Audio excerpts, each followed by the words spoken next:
Story 1. When I was 9 years old, something really scary happened to me. I went to bed like any other night, but when I woke up, I couldn't breathe properly. It was an asthma attack, and it was really serious. My heart even stopped beating, and I couldn't breathe at all. It was like my body just stopped working. But here's the weird part. Even though my body was in trouble, I felt strangely calm and peaceful. It was like I was floating above my own body, watching everything happen. I could see that my mom was really worried and upset, but I didn't understand why. I felt so peaceful, like everything was okay. As I hovered above my body, I saw my whole life flash before my eyes. It was like watching a movie, but it was all calm and peaceful. I didn't feel judged or anything like that. It was just a peaceful review of my life. There was also this spiritual being next to me, kind of like an angel. They were there to support both me and my mom. Later, my mom told me that she felt a spirit in the room too, guiding and helping her save my life. The spiritual being led me towards a tunnel, but they stayed behind to help my mom. Even though my mom had learned CPR a long time ago, she felt like this presence was guiding her on what to do. She did CPR on me for a really long time, until the ambulance arrived. As I went through the tunnel, I felt so peaceful. On the other side, there were a bunch of souls waiting for me. I was so happy to see them, even though I didn't know them from my current life. It felt like we knew each other from a different time, maybe even before I was born. Then, I was guided towards something really powerful and loving. Some people call it God or the Supreme Being. It was this incredible source of love, peace, and light. Being near it made me feel so joyful and peaceful. I felt really good, like everything was perfect. I was talking to God and he told me that I have to go back. I replied that I didn't want to. But then God said it again. You have to go back to help people heal. And then out of nowhere, I felt my spirit zooming back into my body super fast. It was very intense. Maybe it was because of the electric shock thingy they did at the hospital. It was pretty traumatic. When the ambulance came to my house, they had to give me 2 big doses of adrenaline to bring my heart back to life. They didn't have the defibrillators in the ambulance back then, so they had to rush me to the hospital for that. When I got there, they strapped me to a board, and there were like 20 doctors and nurses all around me trying to revive me. And it worked. Luckily, my brain was fine and I didn't have any bad side effects. The next thing I remember is waking up the next morning in the intensive care unit and being all confused, saying, "Why am I here?" After waking up in the hospital, I didn't remember any of this crazy stuff that happened. All I knew was that I went to bed one night and then woke up in intensive care the next morning. I didn't really talk about the experience much, but it totally changed me.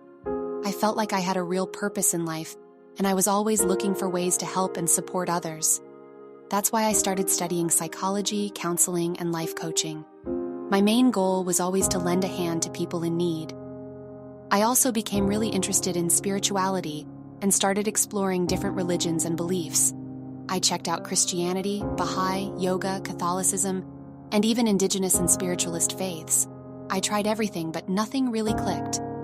Then, when I was 20 and studying for my master's in creativity counseling, we learned this technique called breath work. That's when my whole near-death experience came rushing back to me, detailed and vivid. I was so shocked, totally overwhelmed and confused. But I was super thankful because a missing piece of my life suddenly fell into place. It's like I found my own special way of believing in something bigger than me. None of the regular religions really fit for me, but I still pray a lot and feel this strong connection to the spiritual world. Ever since that crazy experience, I've discovered the ability to talk to souls who are passing away, have already passed, or are in a coma. They send me messages to pass on to other people, which is pretty amazing. I also have these dreams that sometimes come true and I can just sense things before they happen. It's like I have superpowers. I'm still trying to figure out how to use all of this to help others, though. When I told my mom about my near-death experience memories, she told me that she had one too, but she didn't even remember it until she was 30 years old. It changed her life too. I'm so lucky to have her support and that she believed me right away, no questions asked. And just when you thought that was enough, I had another really bad asthma attack when I was 22. But luckily, I didn't have another heart attack. This story was shared by Leisha A. and happened in 1987. Story 2. The tube in my arm was making my swelling worse as my body was shutting down. They brought in a roommate who needed to be watched too. I was sleeping when I suddenly woke up to her screaming for help. The nurses rushed in and took her away. Then I heard a soft sound like a cymbal and someone called my name. Until then, everyone only called me Mrs. and my last name. Next thing I knew, I felt like I was slowly floating up without any pain. It was so amazing. The lights around me were like the northern lights. As I moved up, I noticed a tiny black speck like a piece of pepper, but it seemed really out of place. I couldn't stop staring at it. The lights disappeared and I felt like I was lying on grass. I couldn't stop thinking about that black spot, and I just had to find out what it was. My pain came back and I felt so weak. I tried to crawl forward, but I could only move a little bit at a time. But every time I got closer, the spot got bigger. After what felt like forever, the shape in front of me started to look like a person. We both stopped for a moment, and then I took a deep breath and made myself move again. That's when the figure came closer to me. The ground lit up and I saw two arms reaching down towards me. When the hands opened up, I noticed big scars on them. I fell back, but I knew I had to look up higher. I gathered all my strength and lifted my head and upper body to see who it was. He was bending down a little, and I could see where the bright light was coming from. His face was so bright it almost took my breath away. That's when I realized I was looking at Jesus. I could see the edge of his clothes and his sandals. I remembered the story in the Bible about a lady who had been sick for a long time. She knew that if she could just touch Jesus, she would be healed. She fought through a crowd and reached out to touch him. He felt it and turned to tell her she was healed. I looked at the edge of his clothes and knew that I was going to be healed too. I reached out with my right arm and touched it. Suddenly, warmth spread through my whole body. The next thing I knew, I was in my bed and there was a soft glow at the end of it. I heard a gentle voice singing the song, "I Saw a Man." It sounded like the version by Connie Smith.